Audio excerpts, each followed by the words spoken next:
Hello student, today we are going to study about impulse of the body and Newton's third law of motion. Actually, in previous class we deals about momentum and second law of motion.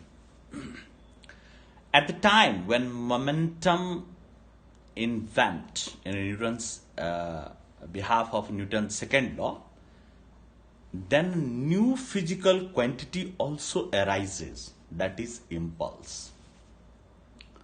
And that quantity is just generated by the changing in momentum. Now after second law, we can say that, now let's see the board. After second law, we can say that force on a body, that is unbalanced force applied on a body, is equal to change in momentum by time. Or we can say also that is change in time. Therefore, change in momentum is known as force into change in time.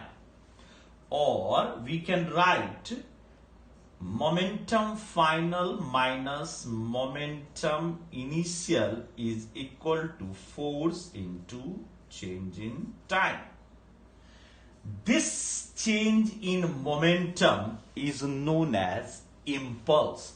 So, PF minus PI is equal to, it is impulse, that is our part. This is called impulse of the body, and impulse of a body is denoted by J, and it is a vector quantity. Impulse is a vector quantity. So therefore we can say that J, that means impulse, is equal to change in momentum, or also we can say impulse, that is J, is equal to force into impact time. This both are the numerical value of impulse. Either we can say that impulse is equal to change in momentum, or we can say that impulse is equal to force into impulsive time. Force into impulse actually generate impact. This is called impulse. Impact. That means if we takes less time, then the impact will be more, and if we takes long time, the impact will be lesser. इसलिए आपने देखा होगा cricket में जब fielder किसी ball को catch करने लगता है तो वो अपने हैंड को बिहाइंड थोड़ा सा पीछे ले जाता है. Due to this factors it increase the impulsive time so as the impact of his hand is lesser.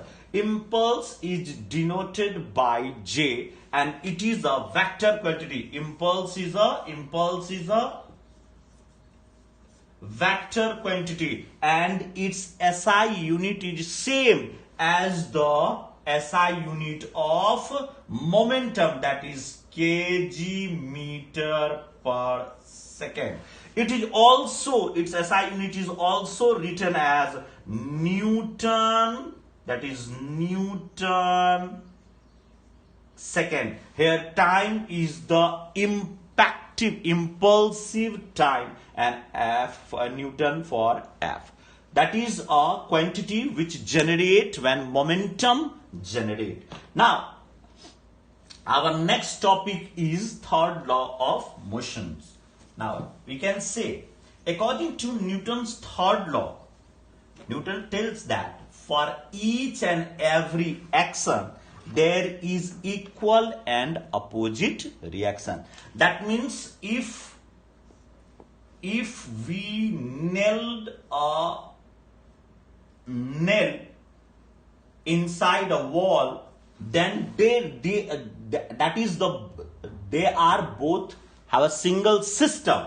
If nail apply the force on the wall, at the same time wall also applied and opposite and equal force on the nail also. So according to third law, Newton say that for each and every action there is equal and opposite reaction. So if we have two body system and they apply the forces F1 and F2 respectively, then according to third law, Newton say that F1 is equal to minus F2.